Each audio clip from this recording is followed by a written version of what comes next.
Hi there, Libra. Welcome to your July 2023 General Tarot reading. Serena here. Sometimes I pick cards that aren't on camera.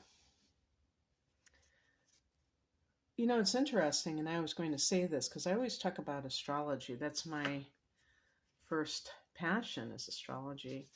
And what was happening for Libra in July.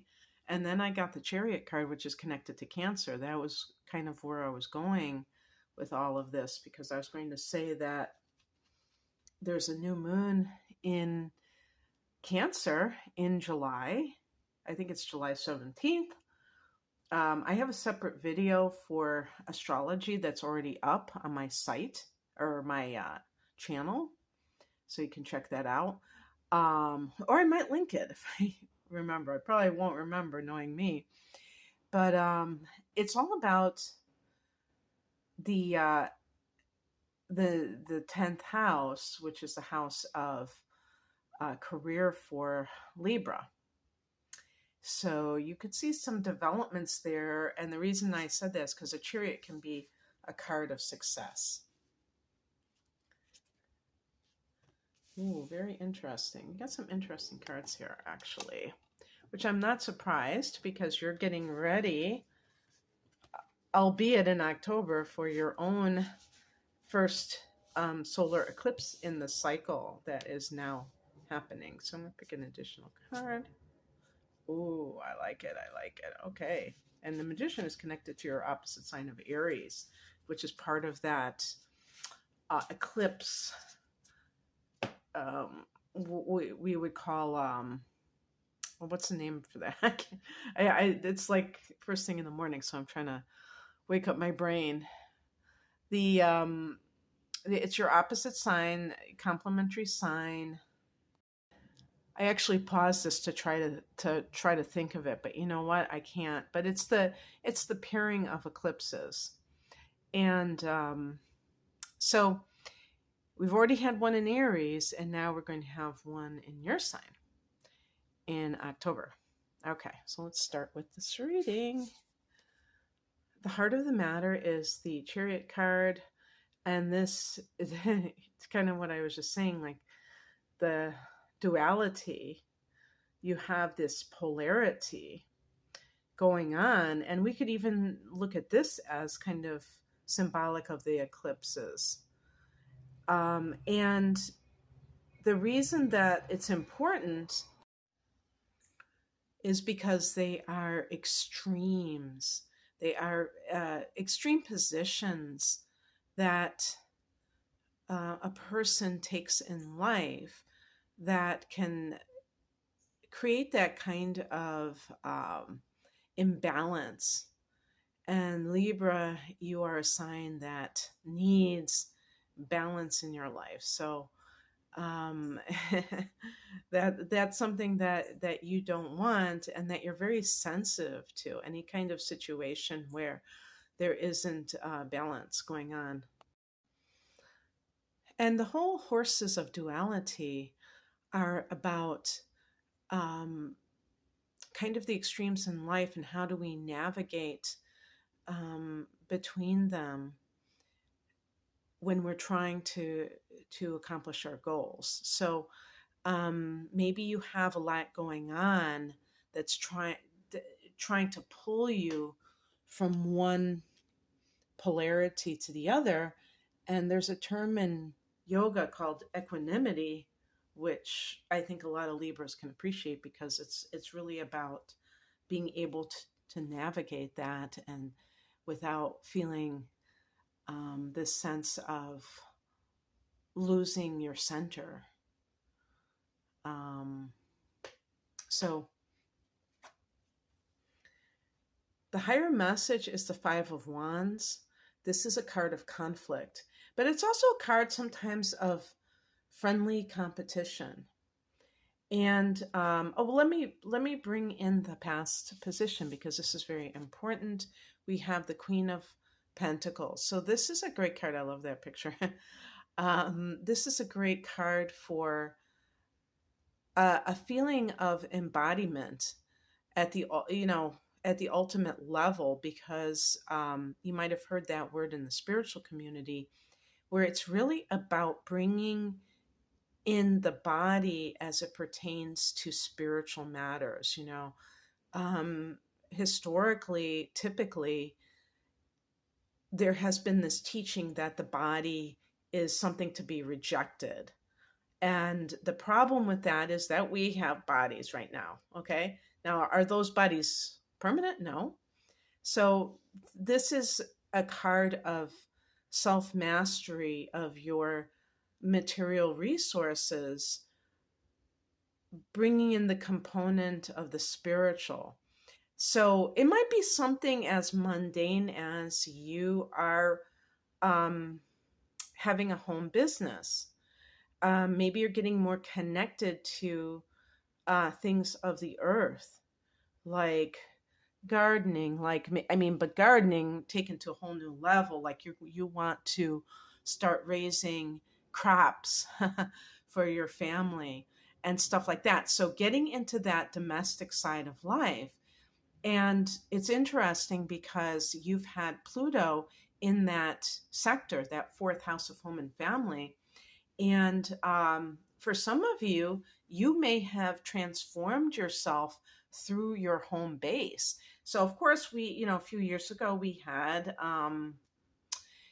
a shutdown. And I believe that was the time when Saturn was also in Capricorn and was forming a conjunction with Pluto.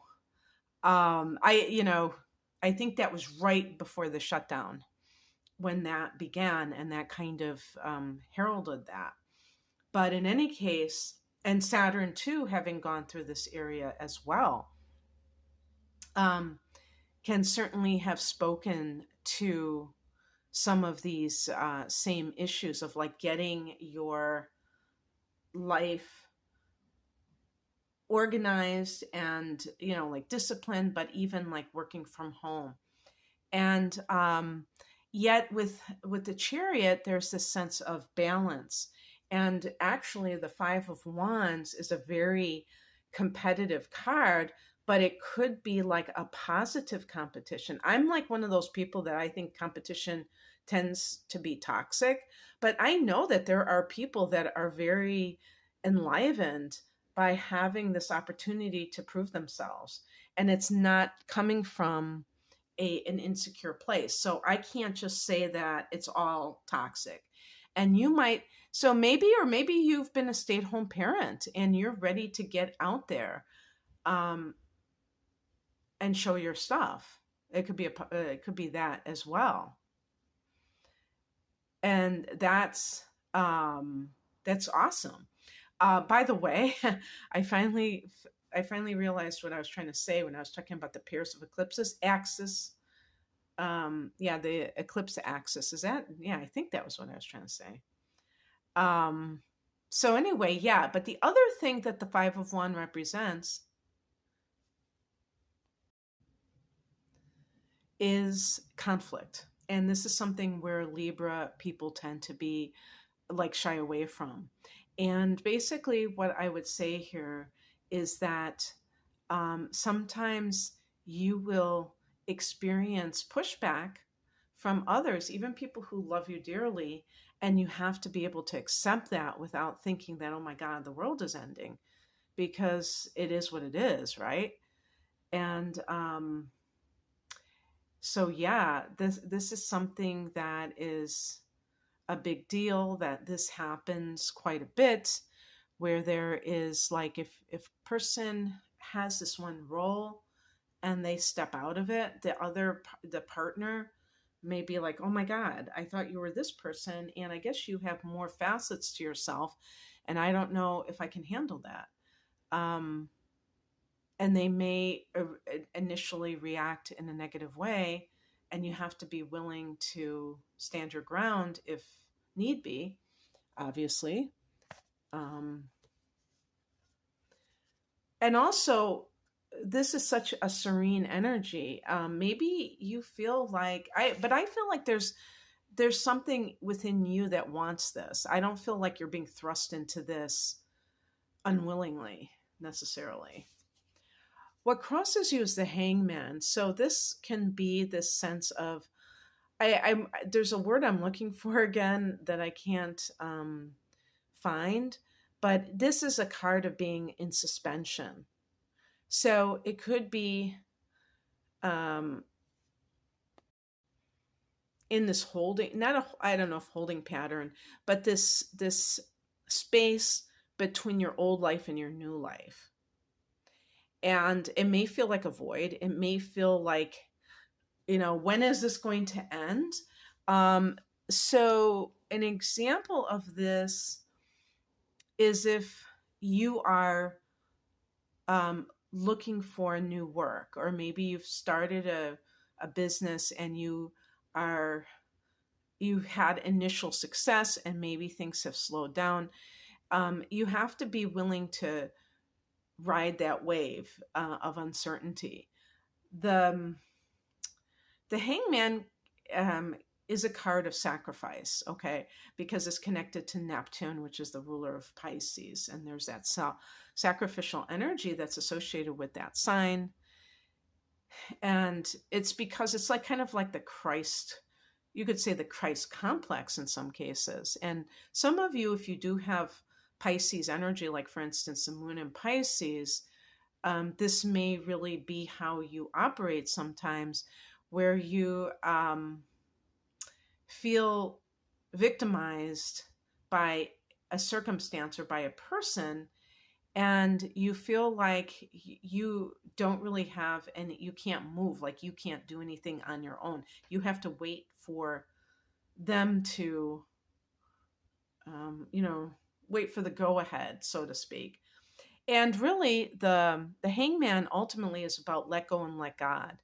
And because I'm reading it as a challenge card, you may be challenged to do this. You may be trying to control something that you have no business controlling, or that you just can't control. And why do people try to control things? I would, the short answer to that, in my opinion, is like for Libra being a cardinal sign, I feel that that is something that you naturally do. Your natural take charge kind of person, albeit in a very fair-minded way. Like, you don't want to take charge at somebody else's expense, but you still are the kind of person that likes to make things happen.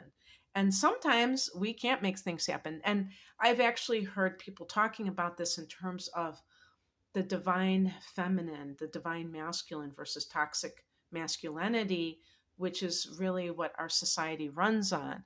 And that is, imposing your will on the universe, trying to make things happen by the steamroller effect, by doing it over and over again until you wear down the will of your competition. Or an example that I would give is like a lot of people who have online businesses, they have these funnels, and you've probably heard of them. Or, I mean, that's probably not the right term to use for what I'm talking about, where they have they have those posts that go out, the email posts that are like promotional, and sometimes they're doing it very frequently. And I've had to unsubscribe from people that are doing it too frequently because it gets a little bit annoying. But, sometimes people are just doing it during a certain period when they're trying to promote something, and then you don't hear from them for a while. So I'm not trying to say, oh, wow, they're just, but sometimes it feels very pushy. And to me, that can be toxic masculinity, the toxic masculine, so the divine masculine, because the divine masculine is all about promoting what you are offering in a way that it's almost like a statement with a period. And don't get me wrong, I am no one to be advising anybody else on these affairs. But that's just because of the type of work that I'm doing. It doesn't feel right to be too aggressive with a spiritual type of profession. Um, that's just my own opinion. And um, for you, no matter what it is that you're doing, you could be like an investment banker. The point is that sometimes, we might have this cycle where it seems like everything has gone dark or it's gone quiet and we can't make it happen. So do we feel badly about ourselves? Do we double down, or do we be like the divine feminine and wait and really trust that the universe is concocting more magic for us behind the scenes? But you see, I never said that you just sit there and wait completely.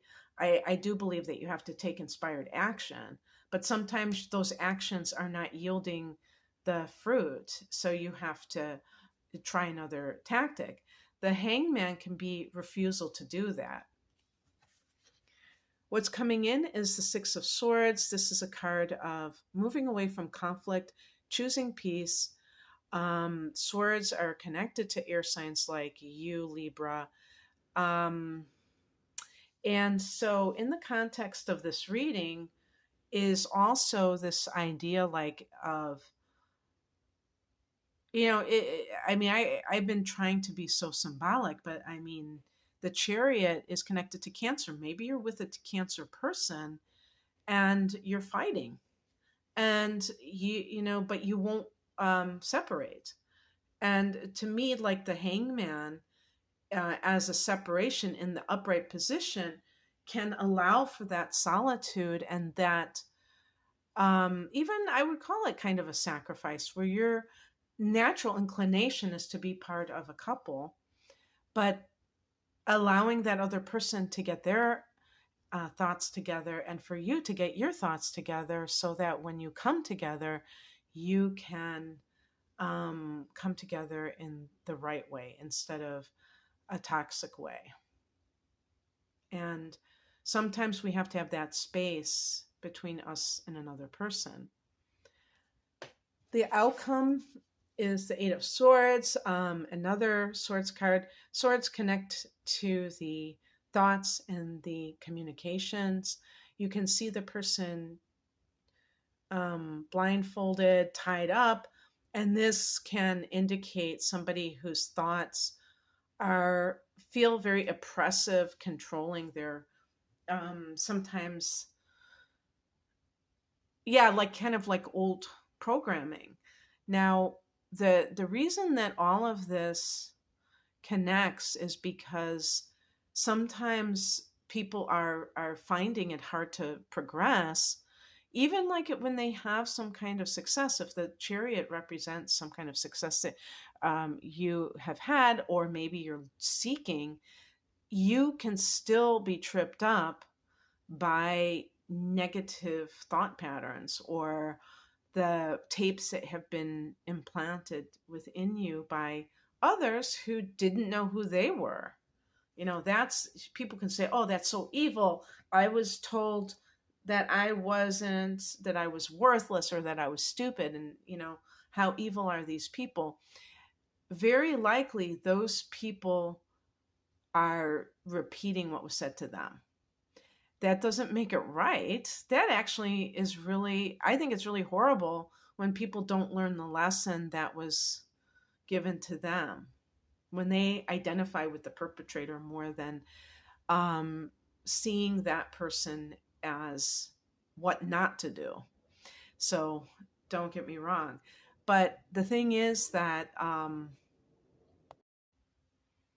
sometimes it is really difficult to separate yourself from those patterns, because you simply don't know that they even exist in the first place. You just think that they're a part of who you are. And the reason that I want to say all of that is because if you experience success, or let's say somebody comes into your life that finally treats you the way you deserve to be treated, how are you going to be able to appreciate that if you don't value yourself? You're more likely to do something to sabotage that relationship. So, the clarification card, the magician, this is about there's your vortex. That's kind of like, I was going to say like a cauldron, like what a witch. I assume that a cauldron, I'm not, a pagan or any in Wicca, anything like that, but just the stereotypical things from the past where they would say they do some spell and they'd like stir that pot. And I think that was all their spells, the things that they wanted to manifest in this pot. And so the idea of, or like the wishing well, if you will, and that might be kind of what that is representing. And it's really like what you're putting into that, rather than, oh, what's going to happen for me, what kind of good fortune am I going to have? Being the co-creator of your reality, how exciting is that? I just thought about one of my favorite movies is Annie Hall by Woody Allen. And I think it was in the movie, and he was really playing himself. It was really autobiographical. But one of the things I think it said in that movie was that, being a writer, you can take something, even something that has happened, and change the plot, change the ending to suit what you want. Like you can, so really what he was saying is the writer can create their own reality through whatever they write. They can create their own characters that come to life, and people can really invest themselves in those characters. It happens all the time. And as somebody who's a writer, I find that so exciting. You know what I mean? But for you, this can come in a different way. Maybe it's a business that you create. I'm just kind of getting chills right now, and good chills, thinking about it. So please remember this, especially during this time of eclipse activity in the next 18 months. Well, now it's a little bit less than 18 months but next, we'll just say approximately a year and a half, when you have these eclipses, what kind of things will begin and end for you that you can also take advantage of, that are destined for you at this time, that you can take advantage of, but also that you can create from your own place. That's your unique perspective. Okay, Libra, that's what I have for you. I hope that this resonated. If you would like a private reading, I'm promoting my double readings. One is a double chart analysis of the chart itself, and then transits for the upcoming 12-month period, whenever that happens to be. And the other one is a combination of a personal full-length tarot reading and either a transits or a natal chart interpretation called the whole enchilada. The first one's called Deep Dive. And I have standalone readings too, including relationship readings, life path, career readings. You can find out more information at the link below. Thanks for watching. Bye.